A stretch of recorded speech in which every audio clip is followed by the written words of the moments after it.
This is the DRF Players Podcast.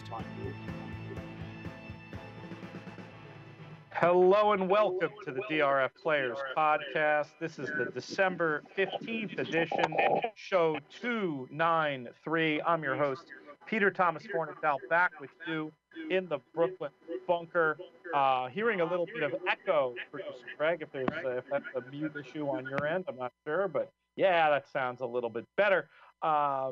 Sort of a special edition of the show today in the sense of we are not broadcasting. You might think you're listening to us live at 11 o'clock on Friday, and that's what we want the world to think.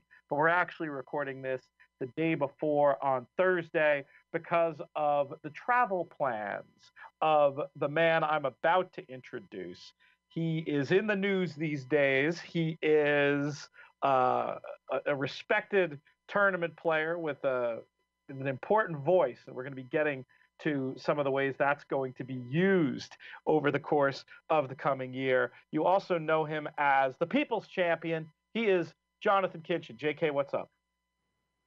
What's going on? I'm got to do a little running around for the weekend. So, Pete, you have, people don't know that you have withdrawal issues when I'm not around. You get all shaky and you start calling and texting a lot, and it's almost a little bit weird. But so I didn't want you to have to go through that. So I thought I would just make it happen early.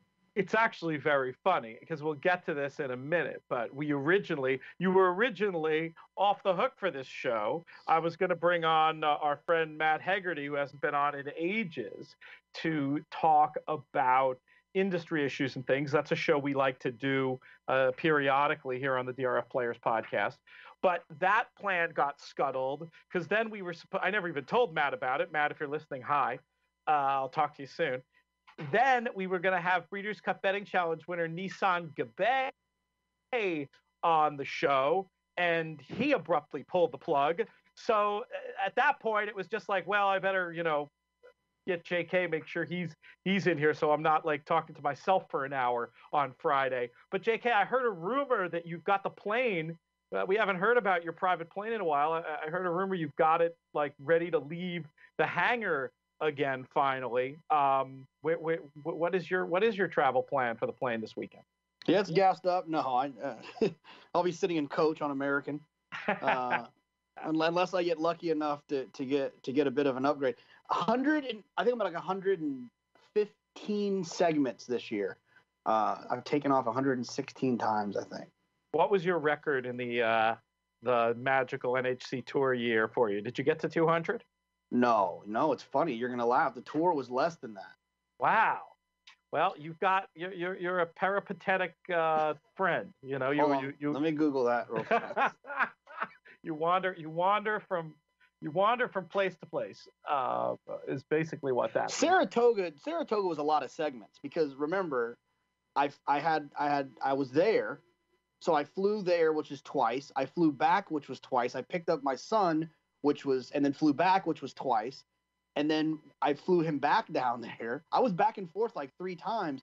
And we had that emergency landing that on the way back, me and my son did. So that was like 4 segments in one situation. So it got a little bit heavy. It's pretty crazy stuff. But you're here with us now. We're pretending like we're doing this live on Friday, like I said, but we're here on Thursday afternoon.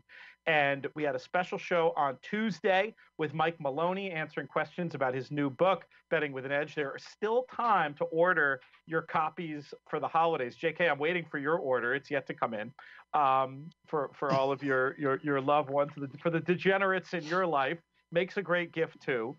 You can order copies of the book on DRF.com through the DRF store. You can also hit me up on Twitter @LoomsBoldly or through the podcast email podcast@drf.com. I have a store of books signed by Mike that then I can go ahead and sign and inscribe and send to you, or I can do that for, as I said, the degenerate in your life, and we can get you going. If you're looking for that last-minute holiday gift idea, we could still, if you get me right now, we could even sneak it in for the end of Hanukkah, the Night 8 Hanukkah gift. So keep that in mind and feel free to reach out. But we had Mike on on Tuesday. We are going to do a special show with him, production meeting in the middle of the show. Are you good, JK, for Monday or Tuesday to record a second questions show with Mike that will run on Boxing Day, the 26th? Either day works for me. Perfect. So we'll just check Mike's schedule. And that means those of you, I have some questions queued up that we didn't get to the first time. But if anybody has follow-ups or new questions, same sources, at Looms Boldly on Twitter. You can copy at UT Big Hair and at Silk1900 if you want. Or you could just hit me up at the podcast email, podcast@drf.com. And we'll try to get to a bunch more of your questions. I'm sure we'll have enough for a third show, but we probably won't subject Mike to that. Even there's a limit to what we're willing to ask our friends here on the show. But it would be great to have him back there. And then if I get time, I'm going to do a little crowdsourcing here. If I get some time, I want to do a best of the podcast 2017 show. And so here's where the crowdsourcing comes in. If there was a particular bit that you enjoyed, listener, whether you're listening through your earbuds or your car stereo or however you're doing it, I'm talking directly to you now. If there was something you really liked on the show, particularly if you can remember, and this is the tricky part, which show it was on, hit me up at those sources, at Looms Boldly, podcast@drf.com. Tell me what you'd like to hear on the year-end special. If all else fails, I'll probably just go through mostly like previews, reviews of the biggest races, get a few bits, and we'll stitch together an hour of entertaining stuff. I know, JK, a couple of the bits that I'm going to want on there. You have any, while we're in production meeting in the middle of the show mode, anything you'd want me to revisit for that end of the year show that producer Craig's going to help me with? Oh, I'm trying to think. Every time we've had Paul on, it's been awesome. Yes, Paul Matisse. That's fun. Got to get some Paul. I think maybe any show that had to do with the Kenshin Crown. I'm just kidding. Oh, no! The Kenshin Crown does need to be addressed. Which was the race that secured the Kenshin Crown? I'm trying to remember. Or did we just refer to that as the 3 Triple Crown races? Or was there? I feel like the Kenshin Crown was, I think, IRAP. IRAP got me home in the Kenshin Crown. Right. No, in all honesty, definitely the show, and I can tell you exactly which one it is. And this might remind people, and they might say, "Yeah, I want to hear that one again." Is the one where we had Craig Milkowski on the first half and Paul Matisse on the second half, talking about figures. I thought was awesome. The first show we had with Mike when he was kind of introducing the book was great. And then I'm trying to think of some other fun ones. There was a fun one that we did when we were at Coolmore, the one we did from Coolmore, the show brought to you by Coolmore. The sound was so bad, though. Was it? I think it was bad. Remember, we were in the same room. It's before. Oh, yeah. Remember, Paul just showed up on it. Yeah, that was amazing. Maybe we'll go back and listen to that. For me, the Fu Manchu bet. And then I'm actually tempted to just kick the whole concept of picking from shows throughout the year and just rerun the day where you overslept and didn't show up and Craig Milkowski bailed your ass out, and just call that show the best of 2017 because it's the only one you weren't on. You know what's funny is I was actually sitting around thinking how I could make some jokes and say, geez, it's like, I mean, who does that? Nissan tells us he's going to be on the show, and then he backs out at the last second. And then I thought to myself, wait a second, I told Pete that I was going to be on the show, and at least Nissan sent an email saying he wasn't coming. Exactly. I didn't even announce. Nissan 1, Kenshin 0, as far as I'm concerned. No, Nissan 2, because he won the Breeders' Cup too. There you go. All right, so we barely talked about this on Tuesday because we wanted to get to Mike and all those great questions, but we got a ruling in from the Breeders' Cup. I'm going to be talking about it in my segment on Out of the Gate this week, my own personal reaction to it. I'm also working on a follow-up piece about the player reaction to the Breeders' Cup statement. To my surprise, JK, I've talked to a lot of players about this. Very few of them would I describe as entirely happy with the statement released by Breeders' Cup. Why don't you, for the listeners, if you feel comfortable doing this, sort of sum up the tone of the statement and let us know your reaction to it, and we'll kick off the conversation there. No, I mean, I think that the statement was I think there was 3 issues, right? The 3 issues were the rule change, did Nissan and Kevin play collusively, and Eric Mooney. I think that the Eric thing was laid out perfectly, and I agree with his disqualification. I'm of the belief that when it comes to the rule, that I know a lot of people are frustrated about. You got to back up. You got to back up and explain. You give a little more background because not everybody listening is on Eric breathing on Eric? 20 hours a day. You know what I'm saying? Okay. So Eric, Eric was found guilty of attempting to combine his entries with at least Dutching principles, and essentially what he did was, or what they found that he did. I guess it's still allegedly. He had 2 entries in his name, and what I think a lot of people would refer to as allegedly one of a beard of his, Roger Ball, had 2 entries, and those 4 entries went all in the same race with no overlapping bets, essentially covering a multitude of possibilities, and 3 of them zeroed out, while 1 of them advanced to $50,000, which is the definition of colluding with another player.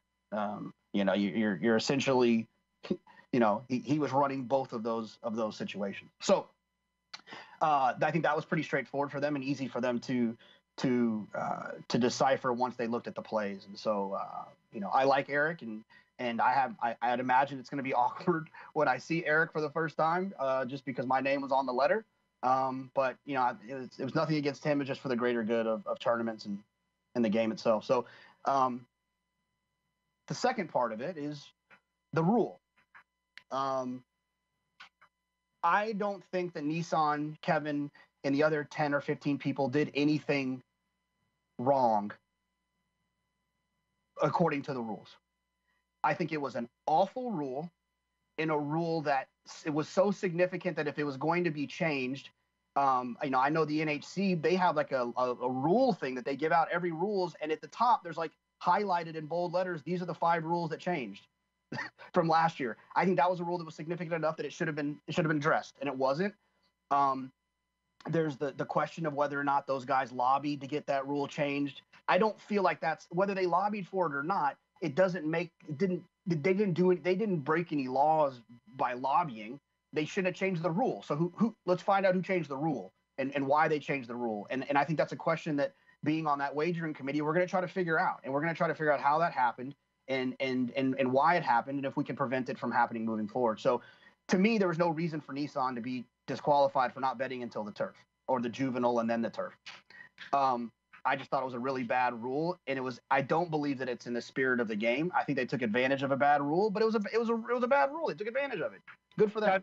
I think the problem with the rule also is it's not like some clear rule was put in there that people read and didn't understand. This was a rule that was written so poorly that you almost couldn't understand it if you weren't someone who either explicitly asked about it and got the right answer from the tournament director, or were somebody who had some hand in changing it so you knew who it was. The issue was that penalties for not making your minimum bets, which in past years, at the 2015 Breeders' Cup, you had a 5,000 point penalty off your final score on day 1 for a missed wager. On day 2, you were disqualified completely.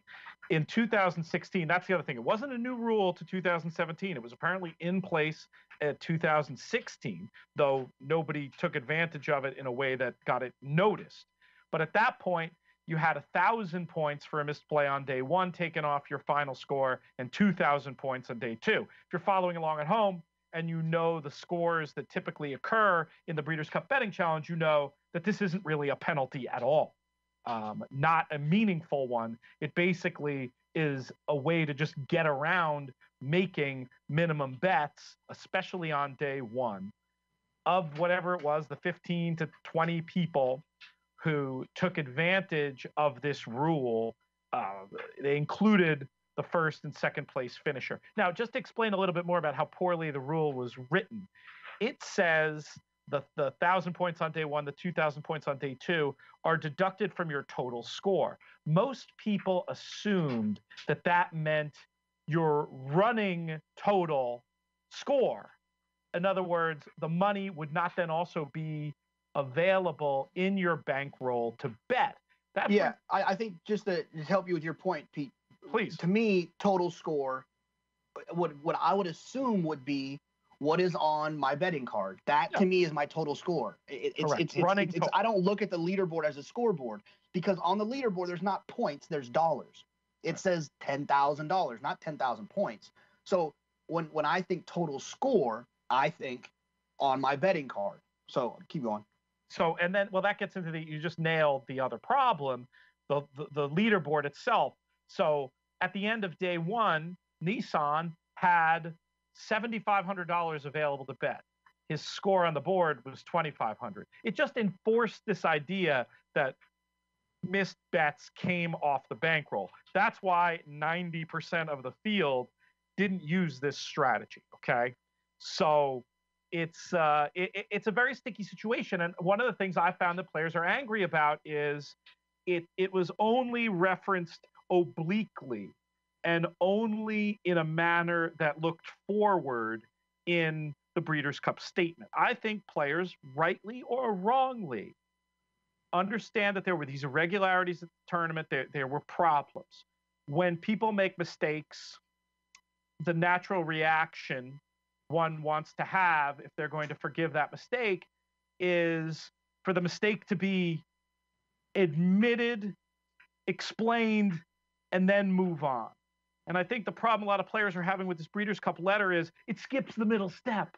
It doesn't explain about what happened with the rules. It's just kind of like, oh yeah, the rules, we're going to fix those rules. And I think, I mean, heck, from the Breeders' Cup perspective, I get it. This is clearly a statement that was written by lawyers, and obviously I believe they want what's best for their tournament.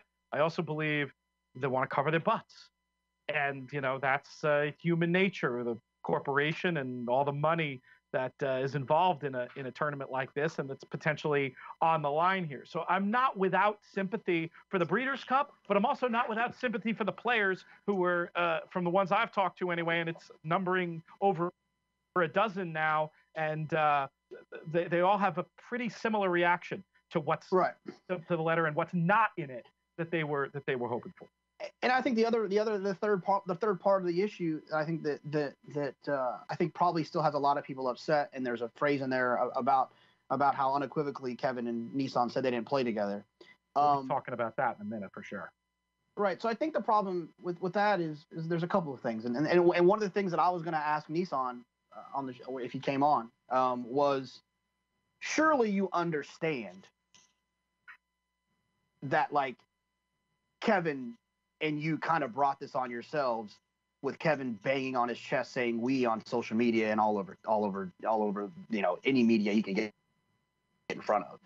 And so, although in the statement it says that yes, those two players could have played two entries and one name and use some of the same strategies that someone with two entries could have used, to me it's a little bit annoying that the rule says you cannot collusively play with another horse player, regardless of but if you have one entry and they have one entry, then you can do it.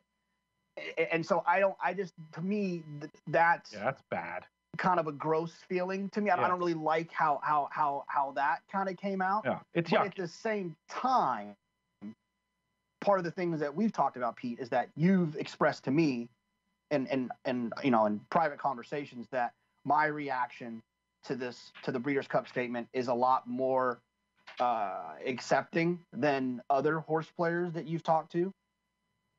And we've actually had the closest we've ever had to arguments. I'd say we had a fight the other day about some of this stuff. We're not going to rehash it here because there was a lot of off the record stuff in it. But no, you and I saw certain down the rabbit hole things in this. Like, I was yelling at you.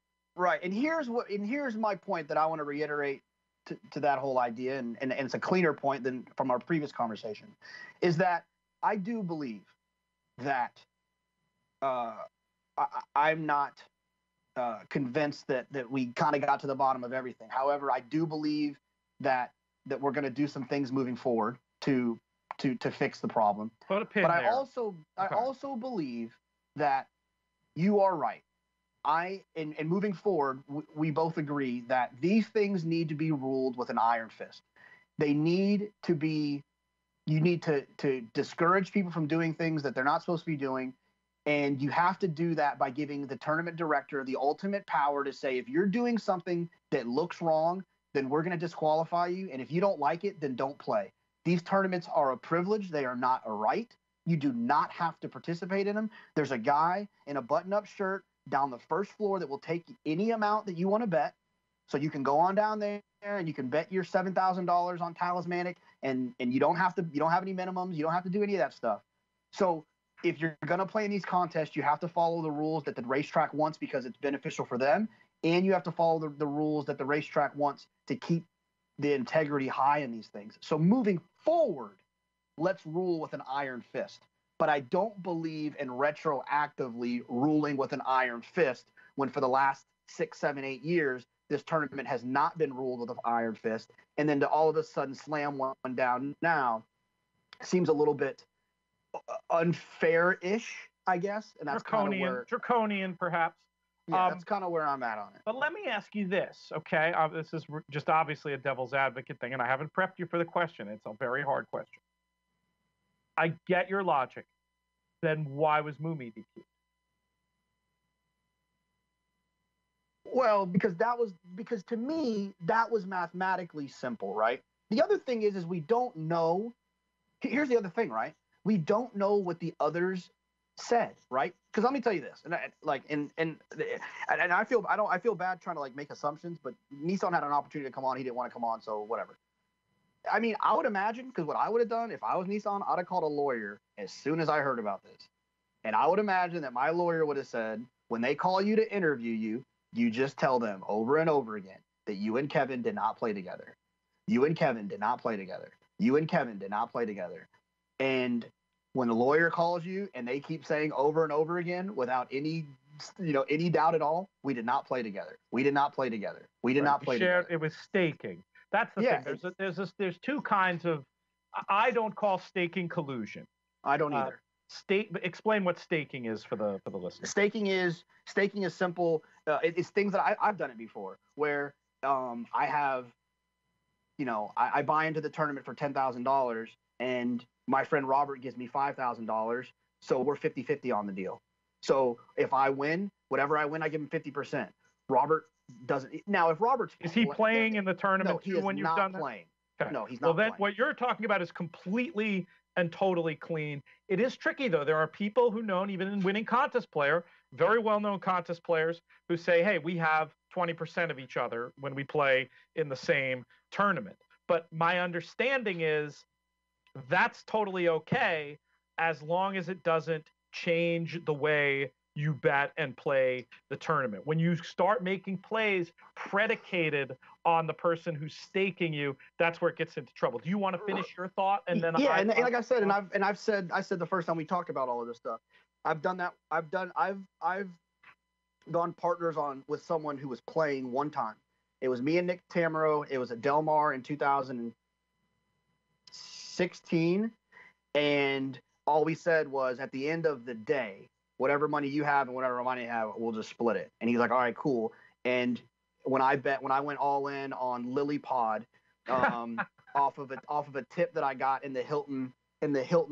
I actually, what the tip was from? It was from our friend Chappie that works at Santa Anita. He told me that it was either Baltus or D'Amato said the horse would win running backwards. And so I bet my whole $5,000 bankroll on the horse early in the card, and Nick was not happy with me. Yeah, can you blame him? Taking tips in the men's room and so we don't. Chappie and Chappie.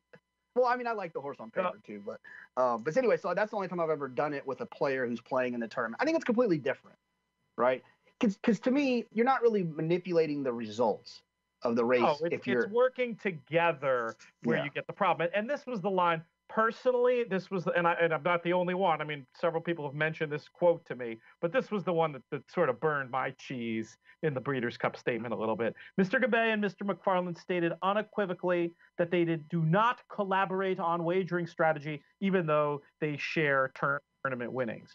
Now, I just think that the facts of, look, I haven't seen every single wager they made, but I've seen several different people who played in the tournament have reconstructed the tournament through looking at the leaderboards that Breeders' Cup puts out after, I suppose, every race. And then you can slug that into a spreadsheet. You can sort of see that line being in here when Nissan doesn't start playing until Kevin's entry is bust.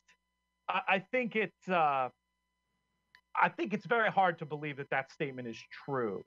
And it starts to make it, when you get into the spin zone, as hard as that sentence is, it starts to make you question what the true goals of the letter were. At least it does for me.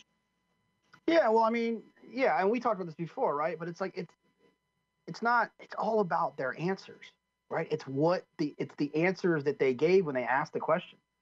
Well, Nissan, you didn't play until Kevin's entry was bust. Well, yeah, because I didn't like anything until the juvenile. Right. So it had nothing to do with Kevin? No, sir. You nothing believe to do at all. You believe No, that? sir. You believe that? I got a bridge to sell you, JK. Yeah, but that's the thing. I'm not saying I don't believe it. I don't believe it. I believe, my personal opinion is that Kevin was alive for $1 million. They played. They played Kevin's. And then when Kevin went busto, then they switched to Nissans. That's what I think happened.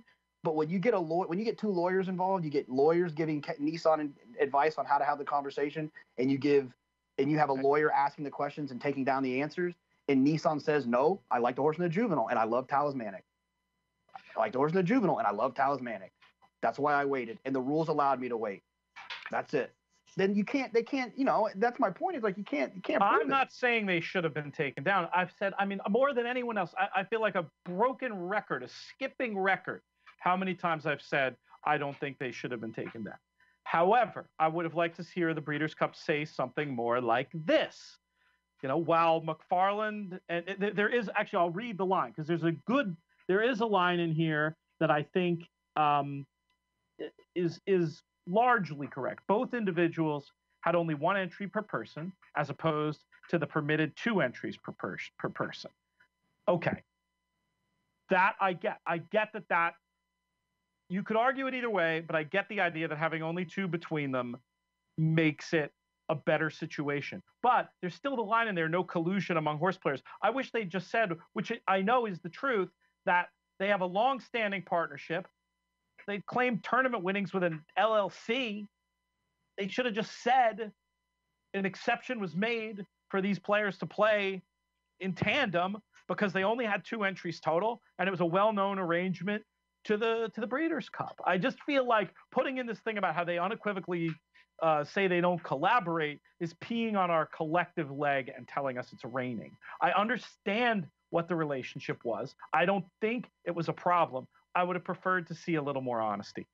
Yeah, but see, I agree with you about the peeing on the leg thing, but it's dark out and the weatherman is telling them that it's rain. You know what I mean? It's like, so yeah, it probably is pee, but like but no one knows. And so they can only go off of like what they're being told. They can't speculate, they can only go off of what the investigation, brought up. And if those 2 guys, because they're the only 2 that really know, them and their boys, like if no one's saying, yeah, they played together, no sir, we did not play together, no sir, no, it's random luck that we have an LLC together. I mean, there's a million different ways they could.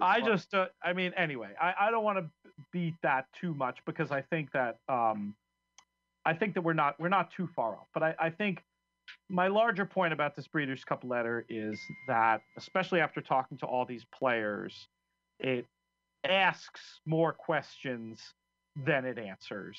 And I'll tell you this, Pete, real fast. I'm sorry. No, take your time.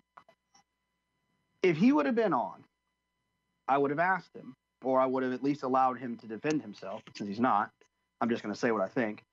In my opinion, when you look at the 2017 Breeders' Cup Betting Challenge and you see who won it, there's an asterisk next to his name. That's how I feel about it.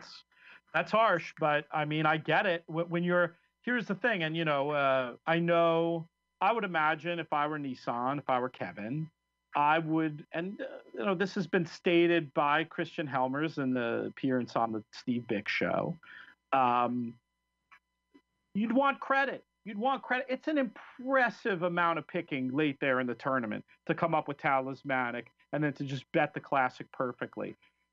Christian called it one of the great handicapping accomplishments of all time. I think that's hyperbolic, but it's a darn good play, and it's something that I can see why somebody would want to feel that they would deserve praise. You deserve praise if you do that. But and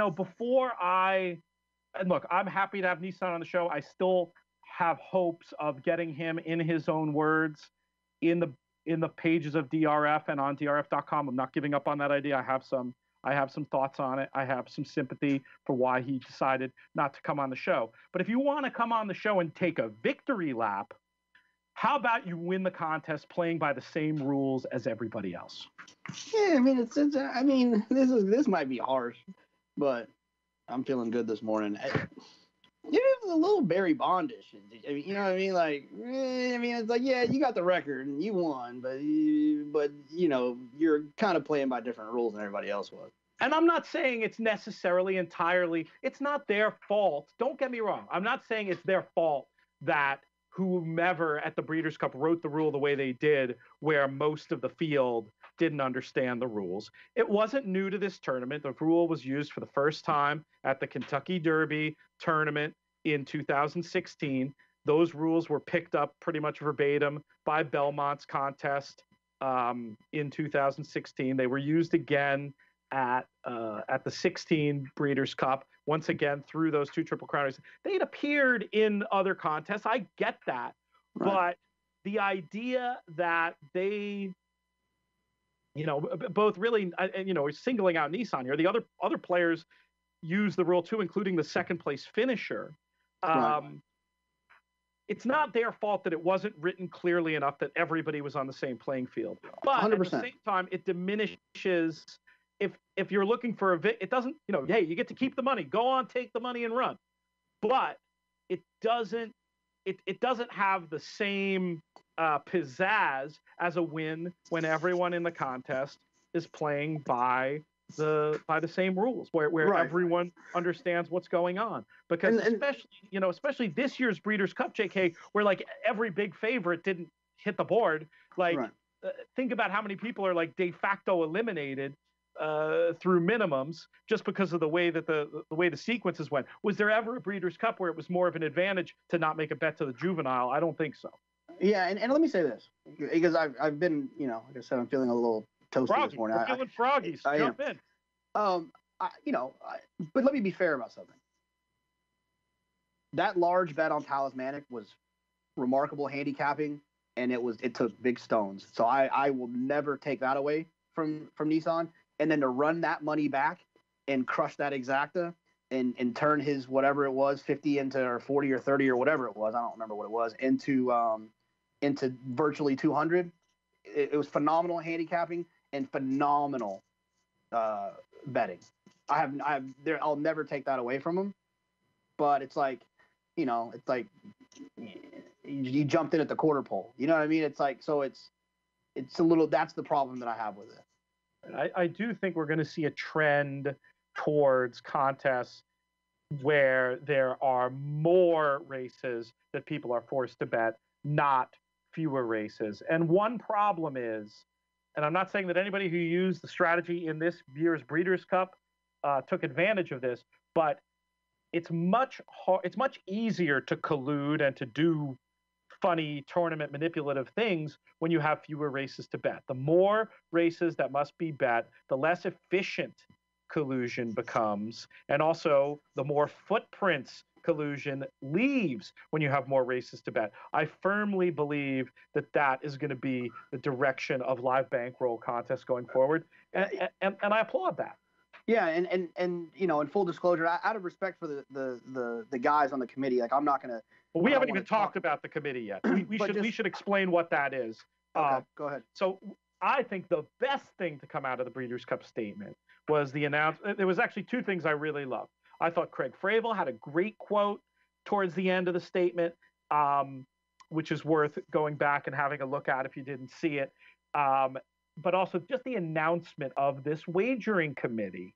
Up to now in the Breeders' Cup Betting Challenge, the way rule changes have worked is a lot of one-on-one or three-on-one or whatever, people talking to the tournament director directly, and this happens in every tournament, lobbying for rules they want changed. They might hear 60 different opinions from 60 different players, and then the tournament director is on an island, more or less, and having to make decisions about what the rules are.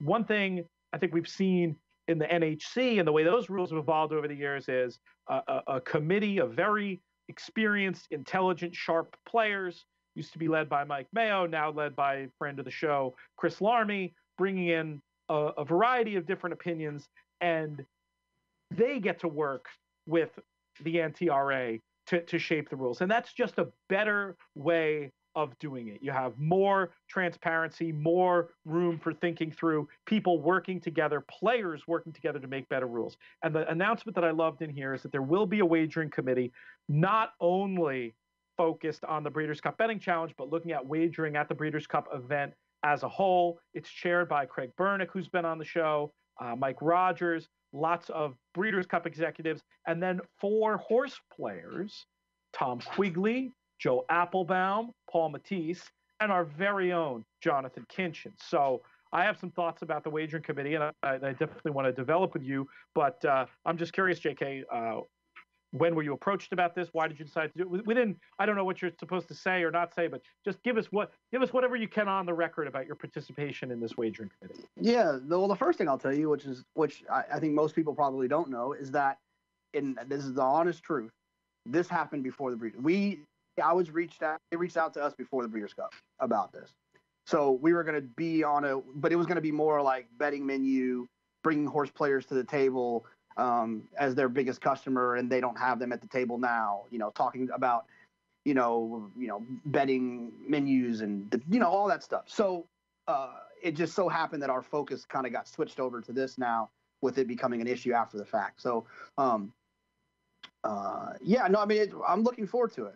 I can tell you one thing, and my point I was going to make earlier, kind of backtracking, but I do want to say it is, of all the things that I believe that we'll discuss, I mean, a lot of it, obviously, I don't want to broadcast, because it's weird, because if it doesn't work or we don't do it, then it makes other guys look bad. If I had this idea. One thing that I will say, because I have no problem saying it, because is you should have to bet more, in my opinion. You should have to bet more races. It's the Breeders' Cup Challenge. And so you should have to bet more races. It eliminates the funny business. A lot of people ask, why can't you bet pick 4s and pick 6s? And there's 2 answers to that question, always. One is because it reduces your churn and your handle, because you're tied up in a pool for 6 races. And 2, one bet can win the whole thing. And those are the 2 answers that, if you asked 100 horse players, those would be the 2 reasons why they would tell you that they don't want to do it. So why should we have a format in a tournament in which 1 or 2 bets can win it, and you're not churning? So it's to me, why that rule was changed is silly. And so that's going to be one of my main things, is let's make it more races. It's the betting challenge. It's not the handicapping challenge. It's the Breeders' Cup betting challenge. I think that's fair, and I hope that you guys go in that direction. Let me read from that Fravel quote, because I like it so much. He says at the end, while this has been an unfortunate occurrence, we expect to make changes that will set an example for the industry and establish a foundation for growth. We welcome input from horse players as part of those efforts. So I think they end in a nice place. And I mean, even that idea, referring to it as an unfortunate occurrence, I guess I just feel like, if I had been in charge, or not even in charge, but if I was consulting on the letter, I think a little more, just based on the players I've talked to, they needed a little more revealing about the why of the unfortunate occurrence. But I do believe it ends in a good place. And the only other thing I'll say, JK, is, not all committees are created equal. And this is an area where you guys are going to have to be careful. There are examples of very successful committees in this type of thing. I mentioned before, NTRA Players Committee, of which you are also a member, if I'm not mistaken, has done a great job, I believe, in having the rules of that tournament evolve over the years. There's some tweaks I'd make, particularly when it comes to policing funny business, at least in the letter of the law. But I feel like their format has evolved to a point where collusion is barely efficient and where it really is an excellent test of handicapping across the 3 days of that event. And that, I think, has gotten to that point in large part because of the Players Committee. But there's another Players Committee that tells a very different tale. I was just doing a background interview about this with Mike Maloney, for possible use in a future article. The Players Committee that was convened in the wake of the Fix 6 scandal back in whatever that was, 2003. What do you know about that one, Jonathan? I don't know. Actually, I've heard you talk about it, where essentially they had a bunch of good ideas and the cost of some of those ideas outweighed the reward of those ideas, and so I wouldn't say that. I would not outweighed, but at least they took precedent. Yeah, well, basically, I mean, Mike, I think it's just quoting directly from the book. I should find the exact quote. They took it could be executed for little or no, and largely ignored, and business continued as usual. And I back and found the list the day, and their concerns were related to 3 areas: technology, takeout, taxes. And taxes did. A lot of the tax stuff did eventually happen. Took 13 years, but it did happen. The technology concerns, it seemed like the end game they were looking for, nothing has happened with, of trying to have final odds within 10 seconds of the gates opening. That's clearly not the case. And the takeout stuff obviously has gone completely the wrong direction since then. So I guess the fear is, you don't want to be participating. You don't want to be putting on, and I'm not saying this is going to happen, but it's just something that I want to put out there in the open in the hopes that it doesn't happen. You don't want to put in a lot of hard work to make recommendations that go unheeded. I know a lot of those folks from the 2003 days were very frustrated by the amount of work they put in, the time they put in, and not having that stuff get done. And I'm not sure that the softness of the letter fully suggests how empowered the Players Committee is going to be. It's a gray area. We have to see. I'm going to be an optimist about it. And in my commentary on Out of the Gate in a few minutes, I'm going to probably recycle this very line. If this is a small first step on a very long journey, I like it. You're right. And I will say this on the call with all the board members, we had a call. They all seemed enthusiastic about trying new things, open. Most of the guys that were on there were guys that wager, but then there was guys that say, like, I don't bet much. So they had an open attitude to listen to the things that we wanted to kind of contribute.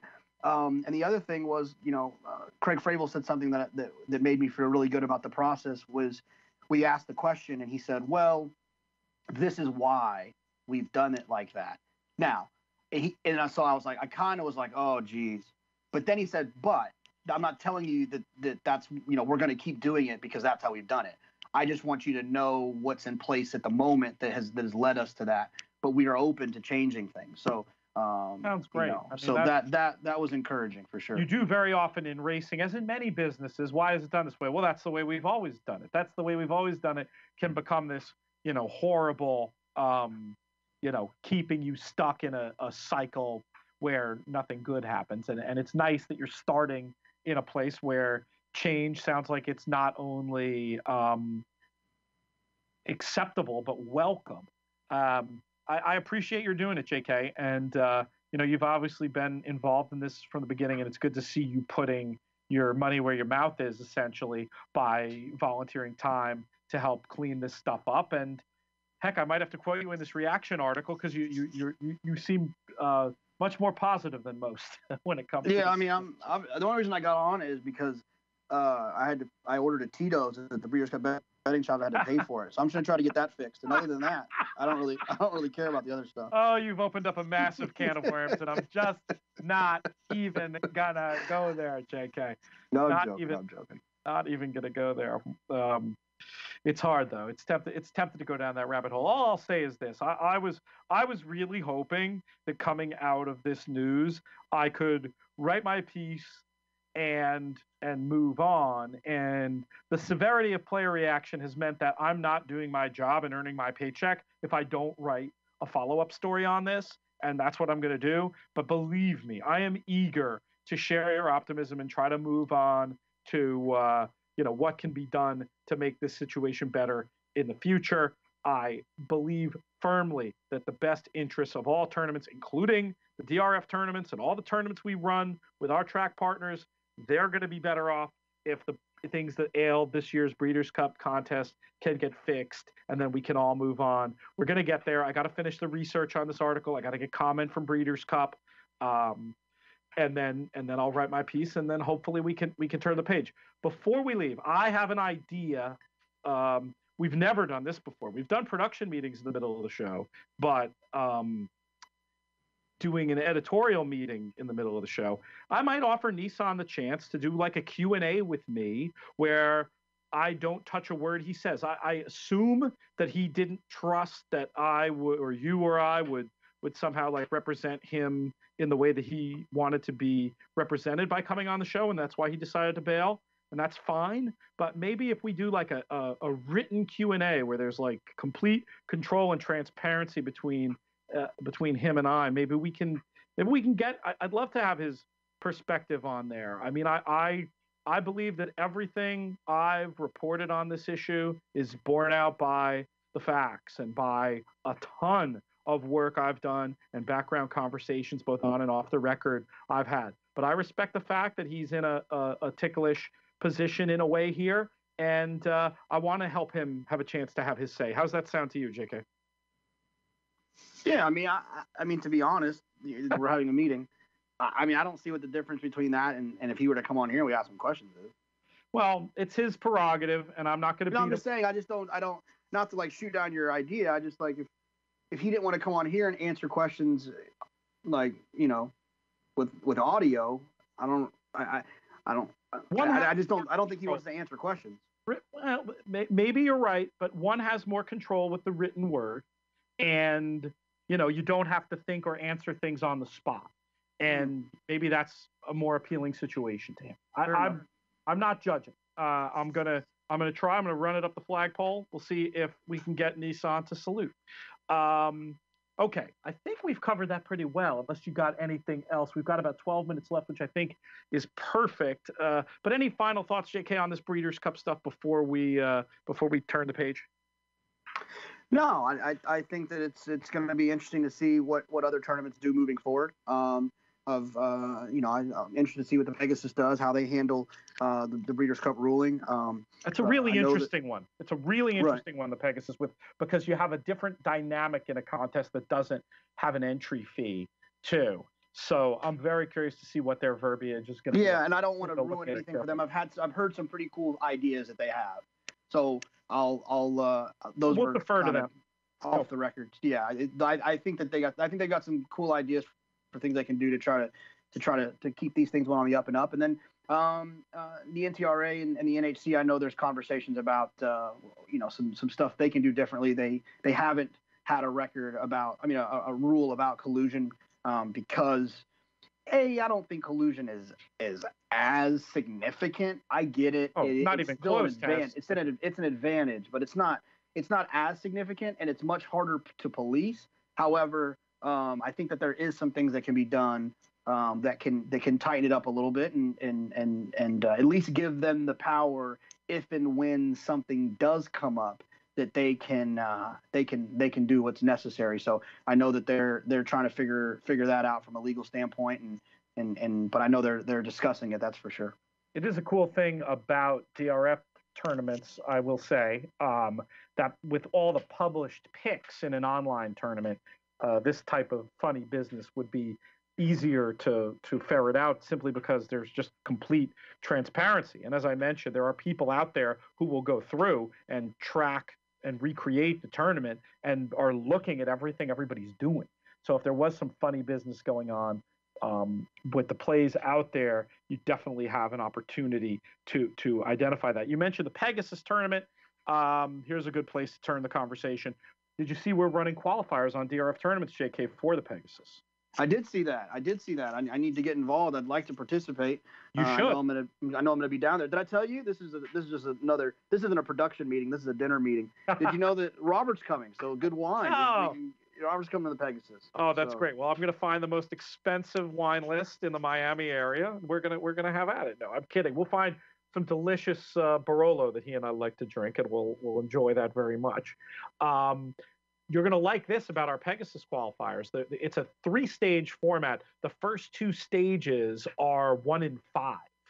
So you can either, just like with the World Championship of Handicapping qualifying, you can buy in at any stage. But if you want to start at the bottom, which is $50, it's 1 in 5 to move into the round 1, and then 1 in 5 to win into the grade 1. And for that contest, the grade 1, I think it's like $890 to play, and 1 in 15 win their full $12,000 buy-in.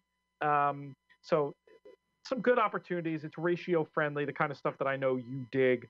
And it's started now on DRF tournaments. Go there. Check that out. Also qualifiers for the Horse Player World Series and, of course, the World Championship of Handicapping. We've got just under 10 minutes left. I'm going to say we have 8 minutes left. I wanted to go back and talk about San Luis Rey for a few minutes, JK, just because we've had so many great stories, heartbreaking stories, heartwarming stories, stories of bravery. So much has come out on the pages of DRF, in the pages of DRF, on the DRF website, and elsewhere. Just wanted to give you a chance to talk a little bit about some of the stories you've heard, and I want to remind people about some ways they can give and some specific causes they can give to, because while, you know how it happens with with tragedies a lot of times, like the world moves on, but there's still a lot of people in need. Absolutely. Look, like we talked about at the end of the show last time, it was sad that there has to be a tragic event like this to kind of make you realize that we live in a world where people do have big hearts. It's just, unfortunately, it's not always displayed, and to see the amount of compassion that people had for equine and human people that were affected by this, I thought was great. And it's funny. In all honesty, there's people who I've found annoying in racing that I had to kind of give them a lot of some bonus points for some of the stuff they did. And I don't mind. I'll just say it right now. I thought Kaleem Shaw was kind of annoying. I've always thought, just kind of like a micromanager. You fire Baffert, you fire Sherman, you fire Doug O'Neill, just like whatever.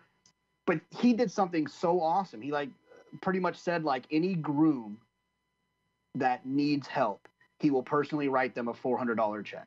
And I find that to be just so amazing. It's not all about the facilities and the horses, but these people that have lost everything they have, that were living on the backside, or their homes, or their kids' toys, and all these things. And so I thought that was really awesome. And just to see all of the different things that people have done. Mattress Mac. I think that he's been a villain once or twice in our game, and he donated, I think, over 100 mattresses and box springs and all of that stuff. So I thought that was amazing as well. And on the heels of his heroism in Houston too, after the hurricane too. Exactly, absolutely. So I think that when you have an opportunity to disagree with people, but to see them do amazing things for humanity, I think is amazing. And so, and the other part of it is there's still stuff to be done, right? I know that every time I look at my Twitter feed, I'll see people saying, we need microwaves.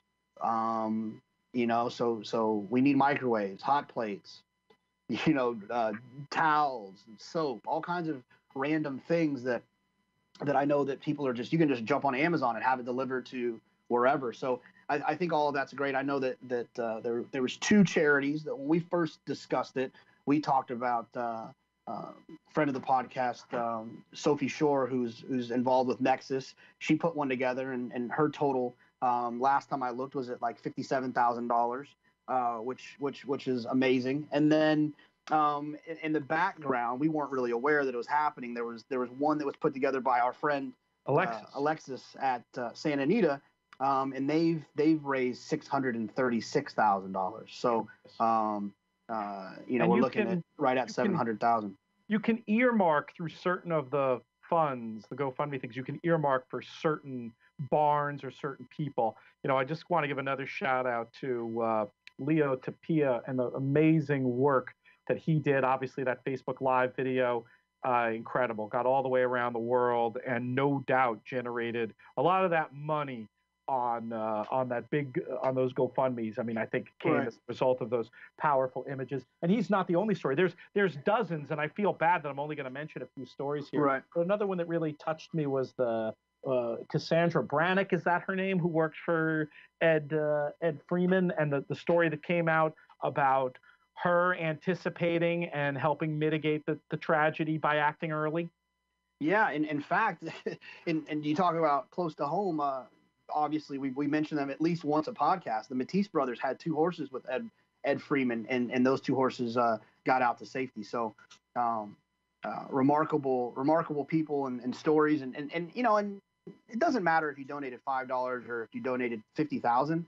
But I do think it's important to note there's a couple people when I was looking through the donations that I was really impressed with. Spendthrift Farm donated $50,000. TVG $12,000. Santa Anita $10,000. Keith Brackpool $10,000. Naira sent a check for $7,500. The Racing Form $5,000. Baffert $5,000. So there's a lot of really cool people that stepped up with big dollars, and like I said, if you donated 5 or 50 or 5,000, I think you're on the same level. But I just think that when guys who make a lot of money in this industry can write those big checks and give back when the time is right, I think they deserve to be commended. JK, it's making me feel pretty cheap about the 100 you and I kicked in. We might have to go back to the well. What do you think? Well, I didn't train arrogant. Baffert, like 300 million in earnings last year, and I surely don't make as much money as B. Wayne Hughes and Spendthrift Farm. He owns every storage unit in the United States. So you don't think the Racing Form pays me that much? Anyway, there is one more I want to mention specifically, and it's a GoFundMe set up called Rally for Martine, and this is for Martine Balak, specifically the trainer who was so badly burned. She was in a coma and is still, I think, is doing a bit better than that, but is still in critical condition out there. There's a GoFundMe up that you can find if you just go to www.gofundme.com/rally for Martine Balak. It's tricky to spell. I'll send it out on Twitter. That's the next cause I'm going to give to in this matter is going to be this one. I think, there's no wrong answer. There's so many good ones. I know you can earmark for barns. If you were touched by Cassandra's story, I think there's a way to earmark your donations on the main GoFundMe for the Freeman barn. But this is the next one that I'm going to be giving to very, very brave woman who ended up with dire consequences for putting her life on the line for saving these horses and is not out of the woods and could use your help. So I'm going to go ahead and send that around via Twitter. Be on the lookout for that. A closing thought, JK, before we throw it? No, have a good weekend. The holidays around the corner. It's going to be a nice end to the year. I'm looking forward to it. What did we say we were going to do on Tuesday's show? Are we doing? Do we have a plan? Do the mic thing, right? Want to do the mic thing? Well, that's going to be to tape for the 26th. Oh, okay. We'll figure it out. We'll do something on Tuesday. I thought we had. We got to do the New Year's resolution coming up. Oh, so we okay, can maybe put that in people's ears. That's not a bad idea. We've already asked them for so much this show. But if you have your handicapping, your horse player New Year's resolution, go ahead and send that to us as well via Twitter or podcast@drf.com. And that's you'll have time. You'll have time. We're not going to do it on Tuesday, but we can start calling for people to start thinking about it. Beautiful. That's perfect. All right, let's get out of here, JK. We are over time. Thanks so much for your time today. Thanks so much to all of you out there for listening, especially those of you who've given to the cause at GoFundMe for the various San Luis Rey Downs charities that are out there. We will be back on Tuesday. I'm Peter Thomas Fornatale. May you win all your photos.